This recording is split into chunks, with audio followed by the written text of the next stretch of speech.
Thank you, ladies and gentlemen, for being with me this morning for this informal forum. And I scheduled this because as I continue to grow, we continue to grow, and our team, if we're not the fastest growing team in CTFO, we're in the top 2 or 3. But I'm quite sure we're pulling ahead of the pack.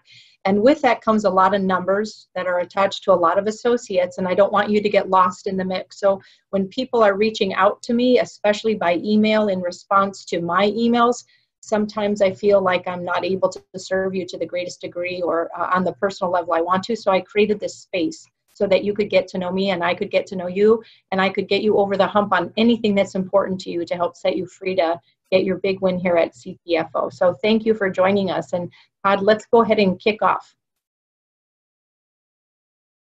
Absolutely, Janet. And I truly appreciate your time, because you could be doing anything, but as a leader, you just really set the bar for us. So let me just kick it off here. We've all heard about your accolades in the industry and know what you are here to the CTFO family. But I'm curious to know and tell our listeners today, can you tell us about your beginnings and how did you get started with network marketing? You know, what did you plant your flag in the industry?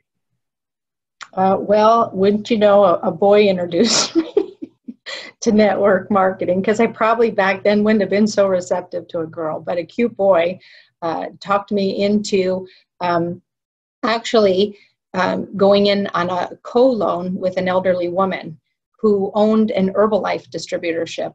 And my agreement with this elderly woman, and this is back in the early 1990s, was that I was going to lend her a pretty significant amount of money, and that she was going to rob Peter to pay Paul. This was just kind of a give and take for just a few tie-over for just a few days, no more than a few weeks. And after months had passed, and this wonderful, I'm sure well-intending elderly woman couldn't pay me back, I had to kind of pose that question and say, hey, a lot of time has lapsed. We're running close to April, which is tax time. I'm going to have to be writing a big check, and I was counting on getting that money back. What can I do to get repayment? And she says, well, my Herbalife distributorship is floundering. I'm not able to do the same kind of business I used to do. So if you would come to my home and help me be successful and reignite my business, get me back to where I was, I could pay you back. And I thought, oh my gosh, like so many other people, I had a bad feeling about network marketing. Certainly Herbalife had a real stigma attached to it, but I was really attached to getting my money back. So I said, listen, here's the deal. I work retail in a men's boutique in Central Phoenix, one of the finest in the country. When I finish up work in the evening, I'll come to your home in Glendale and I'll help you help yourself. And then you can pay me back. But I made her pinky swear she wouldn't tell anybody that I was involved in Herbalife. And that's kind of like, I had so much embarrassment and shame and humiliation with having to get so low to go into something like that, that I made her swear that she wouldn't let my name circulate. But in just 3 months' time, working side by side with this shrewd network marketer, I really gained respect for her ability to serve and lead, her unbelievable work ethic, how creative she was, how relentless and tenacious. And I found that working side by side with her, I had a lot of those traits myself. And rather than go to my retail store and make my store owners a lot of money, I had a chance to kind of embrace this model that I had wrongly judged and see how far I could run with it. And so I did. In like 3 or 4 months, I had qualified for a cruise, Todd, on an Herbalife contest. And they flew me into Los Angeles to have dinner with Mark Hughes, who was the owner. And I kind of got freaked out and coward when I sat with this guy and he had more makeup on than I did. I've never experienced that before. Thought that was, and then went into a room with other people who were already invited to this dinner. And they were standing on chairs like it was the second coming of Christ when Mark walked in the room. And I thought to myself, I'm on to something. This network marketing thing, making money for me, leveraging other people, how I want, when I want, with the people I want to work with. I loved it all. I was drunk on network marketing, but I was sure I didn't want to be in that deal. And I thought I'd rather be waterboarded than be locked on a ship with all these Herbalifers. So I went into another network marketing program that I found online that was promoting a stress product. And the reason I was into that was because I was told that my eating disorder that I had had since I modeled in my early 20s was largely propelled by stress. So I thought, okay, I'll get a stress relieving product. It was an adaptogen, the first of its kind, with the Von Feather family out of Monterey, California. And I went in there and took those skills that I had just begun to massage, and went in there and got into a #2 earning position underneath Kathy Coover. And then she recruited me into a company in the Midwest. And I went into a #1 earning position with my former husband. And then I got a chance to integrate my teenagers into our business model, to have each one of us play to our strength and work as a family unit, an indivisible team, till I decided to divide it. But that kind of is the genesis of my networking career. Maybe more than you wanted to know, Tom, but that's how it all started. No, that's perfect. And what I like to say, Janet, is like, that's so you, because I've known you for a long time, and the fact that you got in this industry because of your heartstrings. You know, you have a heart to help people, and I hope people just heard that stories, because you're here because you had a heart to help somebody, and that's just the way Janet Larson Meyer is, ladies and gentlemen. And I just want to let you know her story is genuine. And so moving on there, Janet, a lot of people, they see this product, sort of the end product, but we all have a story. And I think the listeners on the line, sort of tell us, what are some of your personal challenges and obstacles that you've had to overcome to get to this point? Because I think that's very important for people to know. Okay. I think my very biggest challenge, this is a good one. I have a lot of them. I got more issues than strengths, just let's be clear. But I think my biggest challenge was to let go of the dream that some man was going to take care of me and make my way. I was raised in a very traditional family, and my father always told me that some man was going to sweep me off my feet, take good care of me, adore me, put me in a home with a white picket fence, and all I had to do was be a good doting wife, and life would be forever good for me. And it did not turn out to be my picture. So my children say, my one daughter says, "Mom, you have a bad picker." And I say, "You mean like picking my nose? Like, what are we talking about, Gwyneth?" And she goes, "No, like picking men, Mom." So I think I did have a bad picker. I can't make it about men. I'm sure it takes two to tango, right? But my personal, my ability to put on a vest and pull my own cord and blow myself up, it probably exceeds most anybody. I always say, if we were to play Can You Top This over a glass of wine, I'm quite sure I'd whip most of you. So my personal choices sabotaged me, not just personally, but professionally. My unwillingness to let go of that dream that a man was going to do it for me, to identify my value through a man telling me I was beautiful, capable, or lovable. I lived for that. So I didn't live for validation from God. I didn't find it in myself. I searched for it for men. So that is my truth. And it didn't work out well for me. I was divorced 3 times. And each one of them came with unbelievable consequences, which maybe I should have foreseen, but I did not. So my whole life has truly been about overcoming an eating disorder, overcoming bad personal choices, overcoming a learning disability that I have. People think that this is a breeze for me. Well, it is kind of, but it took a lot of morphing into this role. I do have a learning disability. I was hitting the head with a baseball bat when I was 6. I don't learn as easily as other people. I have a hard time reading. But how I learned to overcome that here was, there's several things on all fronts. I let go of the dream of a man doing it for me, and I love the idea I'm doing it for myself with the help of other people, for other people. So that was a great, great challenge, to be able to play to my strengths and let go of my weaknesses and recruit to my weaknesses was another big breakthrough in this industry. I was trained by someone who, in a very insulting manner, tried to squeeze everyone into her leadership box, how we should communicate, how our daily discipline should go, and it didn't fit me. So I broke out of her mold because she constricted me. She was requiring me to be different than who I am, and it was stifling. And I really had my breakthrough when I learned not to judge myself for my inadequacies and challenges, and really focus on the things that I do greater than most people, and then find other people who had different talents and strengths and bring them together, and we'd create this little nucleus of a team, just like you, Todd, and Klaus and I have developed, indivisible and unstoppable. That was a huge breakthrough for me in network marketing. So I just, when I divulge all these things to you, I want to break all of your myths that life is easy and good. It is good for me, but boy, I paid my dues at the door to get here. Absolutely. And I truly appreciate you being transparent, and team, this lady, I can't tell you enough about her. And when she comes and tell you these things, you'll learn more about her as you begin to know her throughout your CTFO career, which, you know, is a segue into CTFO. I know you, Janet, and I know your story, but I'd like for you to share it. You are already a believer in CBD prior to CTFO. So could you share with the listeners today what your passion for CBD is, and how has the needle moved more so in your favor here with our opportunity at CTFO? That's a good one. So I had a long, very, very successful career in network marketing, had a very difficult wind down in one of my more recent ventures, and sat on the sidelines of network marketing for quite some time, and for a few different reasons. I wanted to test myself and see if I could put it out of the park in conventional business, which I did by bringing networking into a conventional business model. And I made uber times more than anyone in a similar role.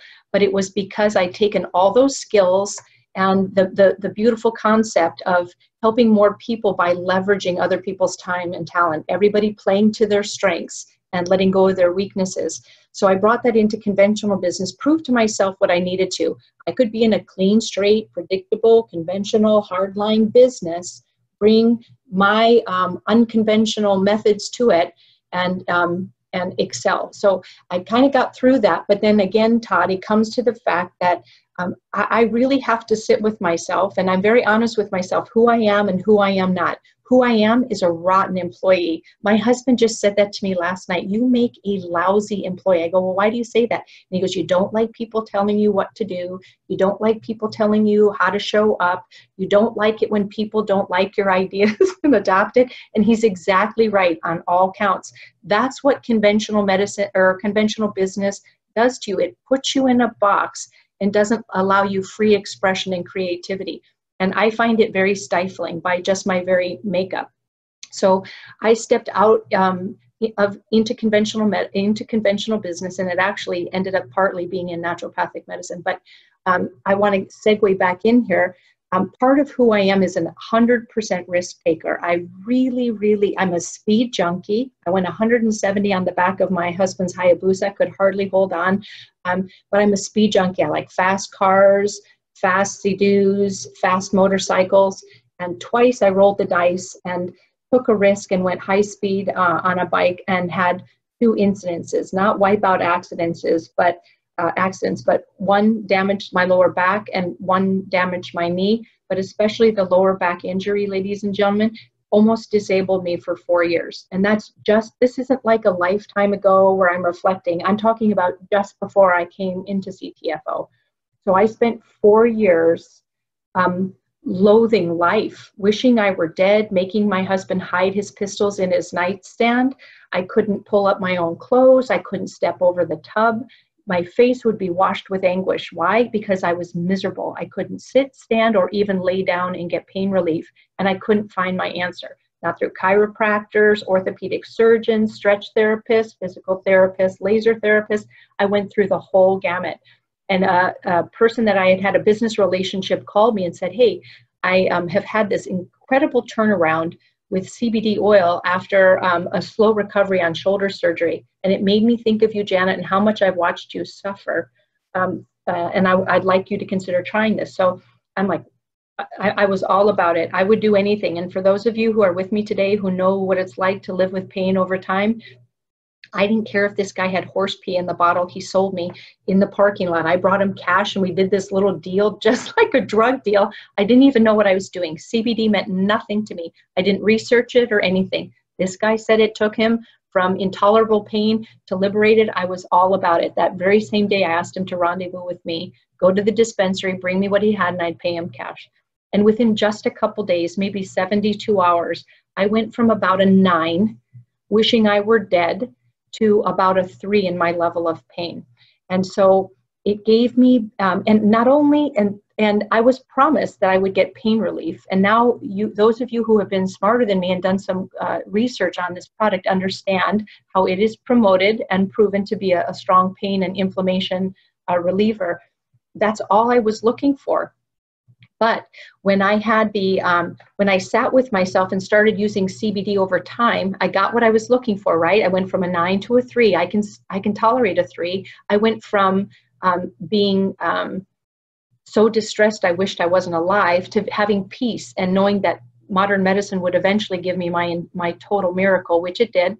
But I was peaceful and calm. Then I realized, oh my gosh, I'm thinking better. And remember, I have a learning disability, so this is a big one. I'm doing things right from start to finish for the first time. When I get stressed out, I can work through it and quiet myself with CBD without going to the pantry or freezer and eating away those emotions that would come up and take over me. You know, I used to think it was just like a pulley. Stress and anxiety would come up, and it's like a pulley would pull me to the freezer or the pantry. And I know there's a lot of girls on this webinar with me today who get what I mean. And you develop an addiction to sugar. It's as automatic as me waking up. And then the final benefit that I derived from CBD was that I slept like a baby. I had, in the days that I was working in conventional business, I had 3 instances where I fell asleep at the wheel. Why? Because I didn't sleep like a baby when I was a baby, but things, especially when I was dealing with pain, I would baby nap through the night. Twice I fell asleep when I was second position at an intersection and took my foot off the brake and hit the car in front of me. And one time in a front position, I ended up right in the middle of the intersection when I took my foot off the brake asleep. So those are a lot of benefits: pain and inflammation relief, helping correct and manage a learning disability that not only aggravates me, it really frustrates people around me, help me put to bed my addiction to sugar. You talk about a reason to not like yourself. When you can't control what you put in your pie hole, it really doesn't do much for your self-esteem. And we all know that sugar, large amounts of sugar over time, are very bad for our health. And then to be able to sleep and let go and recover every day. So I was completely sold, Todd, on CBD way before CTFO. And my sponsor called me and told me about this company that was going to enter into an agreement with one of the world's largest organic CBD manufacturers in the world. And bing, he totally had my attention. I said no to every network marketing thing that was pitched to me. As a female top producer, you get bombarded with people soliciting you to join their organizations. But now somebody had my attention because he's talking to me about a product that had changed my life. And I thought I was the only one who knew about it. But my sponsor talked to me about it, dirty products versus clean. I didn't know that my product was clean. I thought it'd be just my luck to make that great health decision to start taking CBD, do a sublingual delivery right into my bloodstream, and find out that I'm taking dirty stuff every day over the course of time.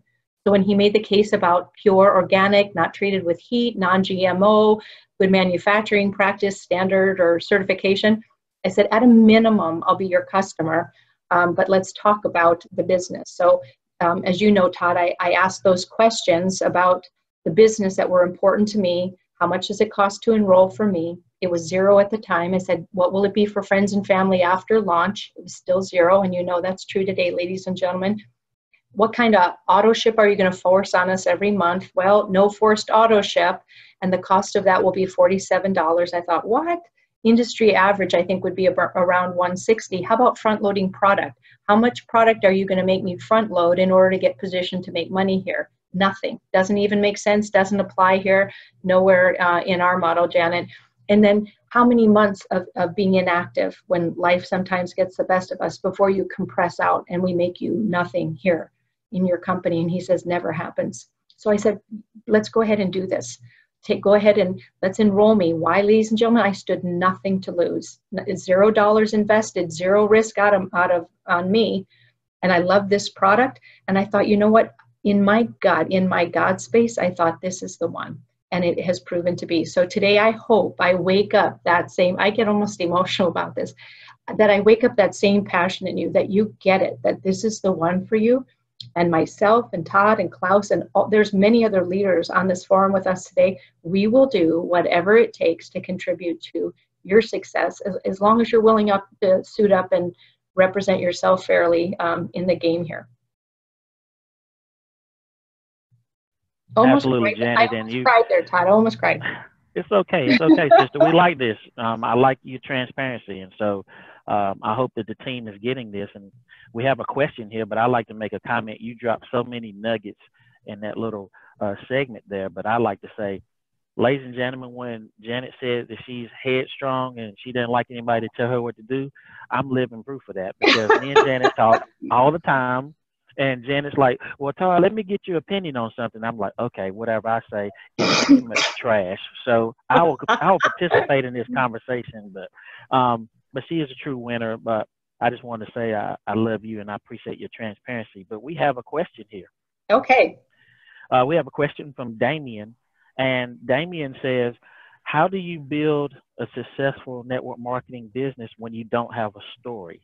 And I think that's a great question. And I can sort of piggyback on this, or do you want to go first, Janet, and then I can piggyback? Sure. Well, I do think that first you borrow stories, Damien, and I certainly did that. I did it every time I started at ground zero. Remember, I've been in and out of a few programs. I've had a lot of success, but I always start at ground zero like everybody else does. So you borrow the stories of your upline until you have your own story. But you absolutely must be a product of the product. Even if it doesn't rock your world like it did me, still you have to know that when you learn about the benefits of CBD oil and it's bringing your body to homeostasis, if you don't have the physical challenges that I had, or the challenges that I had that diminished my quality of life, still you know that your body is benefiting every part of the endocannabinoid system, which affects almost everything, is being bathed. The cells of your body are being bathed with CBD. They're exactly what they're craving to reach homeostasis, optimization, perfect balance. So you need to be a product of the product. And you could say to someone, it didn't rock my world. I really didn't have challenges to speak of. I take it because I know the benefits that it gives my body. But how you gather stories, Damien, is you get on these Wednesday webinars with us where I bring people on that talk about the benefits that CBD has brought to them, how it's been a game changer in their life. Remember Perry, that we had on just a couple weeks ago talking about the woman who had the anxiety attack in her car. Remember Maria talking about her son who overcame some learning challenges and is mainstreamed in school. Or I think it was Kelly who was talking about her depression and anxiety.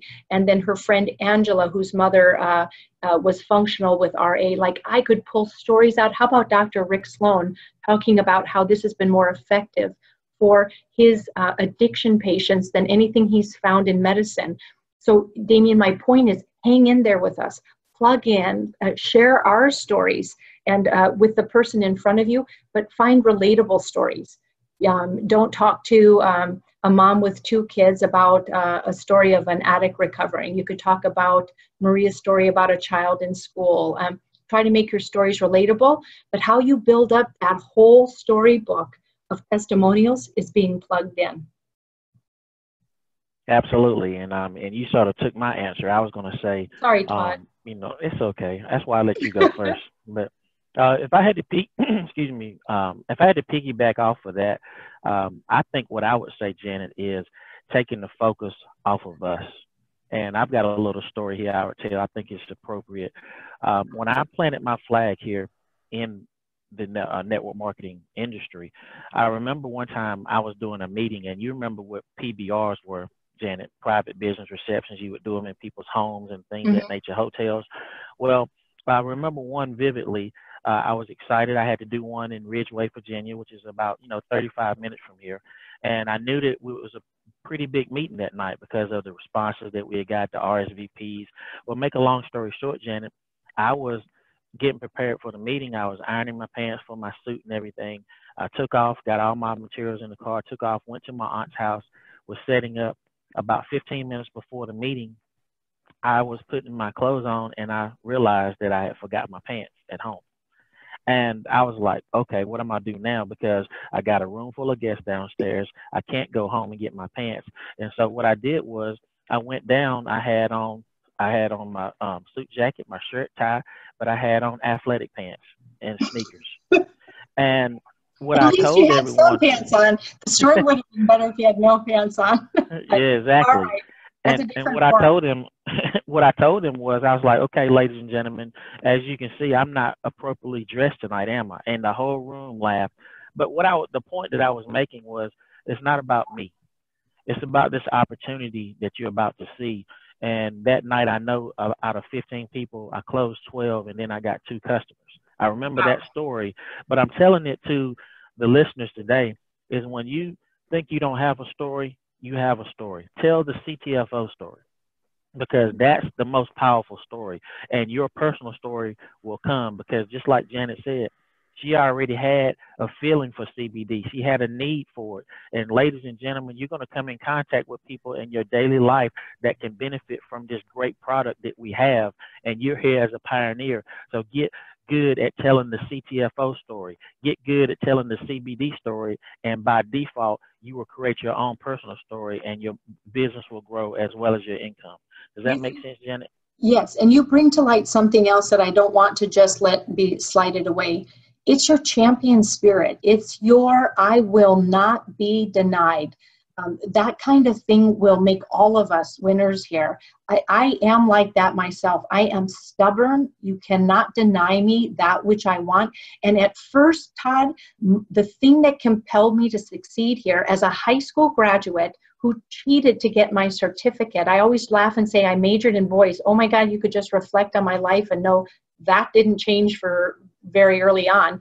But it was that spirit inside of me, first for my children. I had 2 daughters when I started network marketing that I loved more than myself.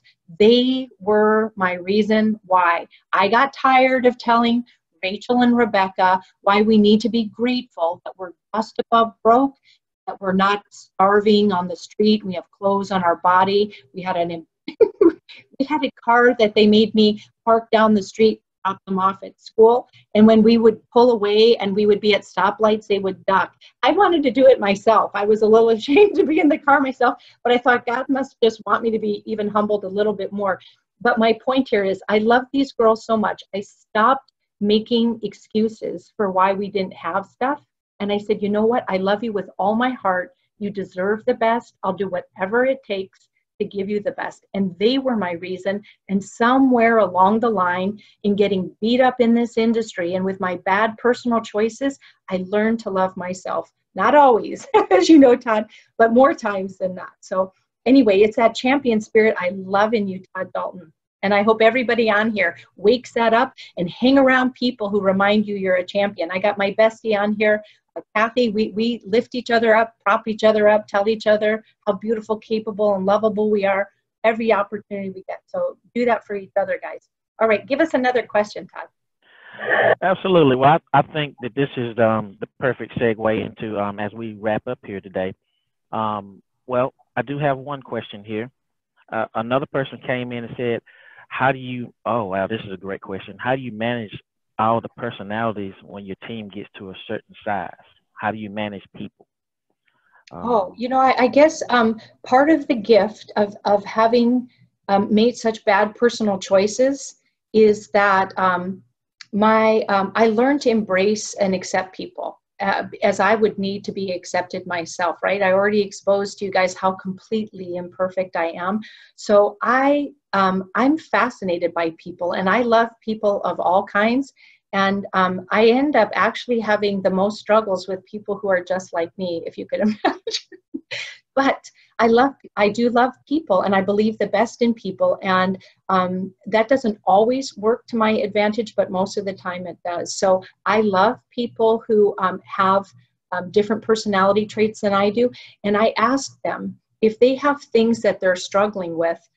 I don't get down in the mud and commiserate with them. I do not think network marketing is the place where we bring our worst selves and cry out the victim battle cry and expect other people to be tolerant of us. No, this place is a place where we get the opportunity to heal and grow and get past ourselves, and then recognize the gift we have in our recovery and our moving forward. And then the calling is help others. That's what I see this industry is all about. So if people are shy or they're self-loathing, or they're very smart and very educated, but they're not very articulate, I ask these people, what part of those challenges do you want me to assist you in getting over? And then if you don't want to get over those things are important that you bring to your business somewhere.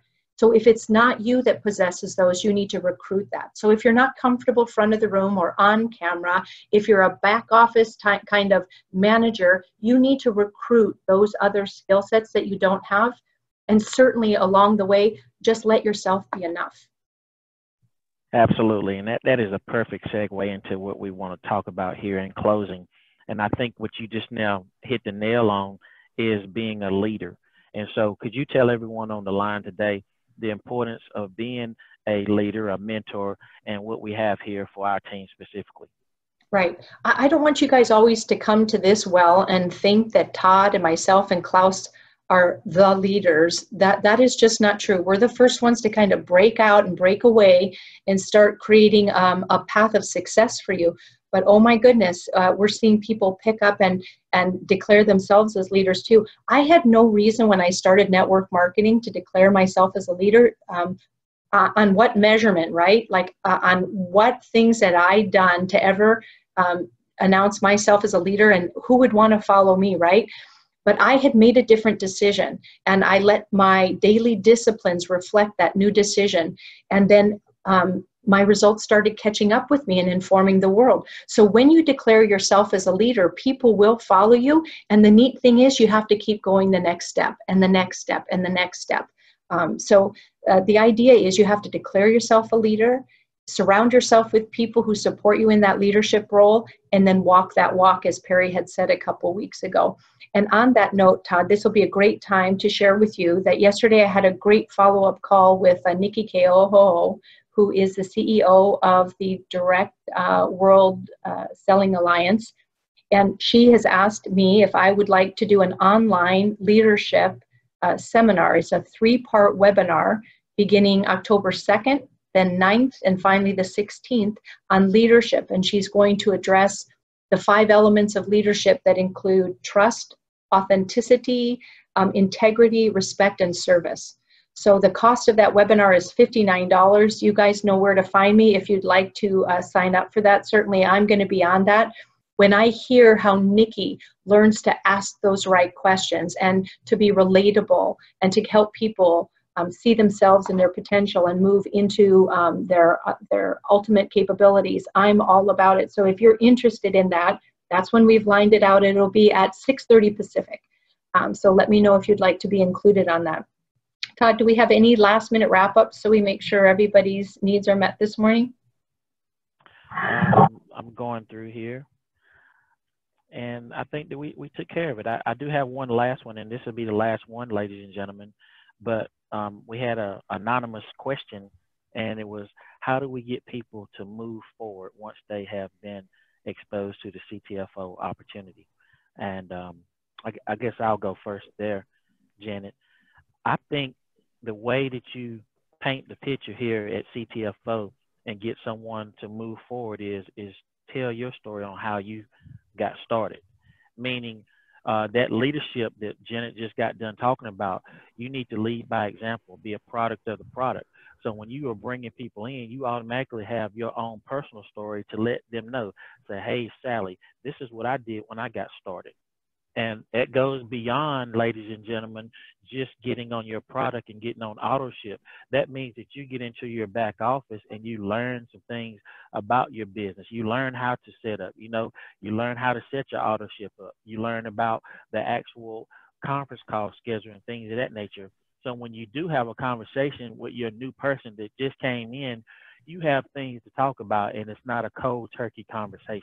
Mm-hmm. And when you do that, ladies and gentlemen, they will know to say, okay, this person is involved, they're engaged, and they can at least steer me in the right direction. If you're a brand new person, at least have that posture to let the new person know, say, okay, I've got confidence to help you, but then lean on your upline. You know, you have people that will help you, and collectively, that's how you get people in. The last thing I want to say is that don't ever think that you have to drag someone to CTFO, because if you drag them to, you're gonna have to drag them through. And I Mhm. always like to tell my team that you can't give the wrong presentation to the right person.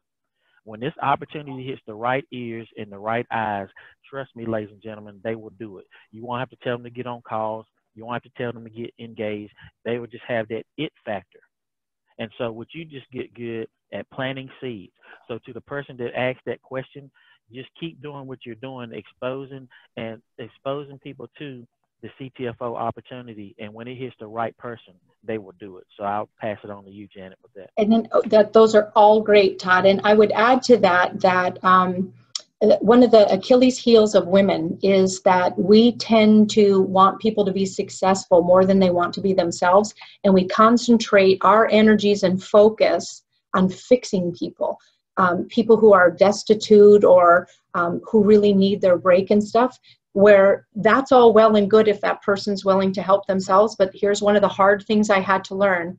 If I want that person to be successful and I'm willing to do more for them than they are themselves, I need to move on. Because when you're focusing on that person who in their growth curve isn't there yet, they're just not ready to get over themselves, then you're denying or pulling away from the people who say, pick me. So there's only so much of you go around. So go to those people who raise their hand and say, pick me. And then get to know them. Men, you have to be relational. That means you have to listen to a girl tell you who she is and what's important to her, because you're going to learn what motivates her, what makes her afraid. And then you ask them as part of that information gathering process, who do you know? Where are you comfortable? This makes me think of Wonderful Faye in Canada, not quite in her element in many areas of this business until you fillet this gal and give her an opportunity to tell you about French bulldogs or English bulldogs. Sorry, Miss Faye, I don't remember. They're cute as anything, whatever they are. But you get her on that subject, she's in her power, she's in her element, she gets creative, she feels unstoppable, confident. We need to find those buttons in everybody. What floats your boat? Where are you confident? What kind of people are in your center of influence? Let's start there. And this is not a one shoe fits all. This is you really have to be relational. This is where I tell you women, your Achilles heel is you'll focus on fixing people. Don't do it. But your strength and your advantages, you're very good at being in relationship, and you know, and you're willing to do what it takes to engage people, to know them, to grow them. And then my final thing in closing, guys, is that I want to share with you that one of the things that we wrote about in Guerrilla Marketing when we were talking about my story was my willingness to do it wrong until I learned to do it exactly right. If you think this is any different than any business, or you're going to start out and be a little awkward, a little clumsy, you're going to say something and you're going to realize that that rolled off well, it sounded well, it was received well, I think I'll do that again. That is part of the learning curve here. Let yourself do it a little wrong until you learn to do it exactly right. I thank you all for honoring Todd and I and Klaus with your presence today. I love all of you. You're all important to me. Reach out to me and let me know how I can help you. I wish you all a blessed Saturday. God bless.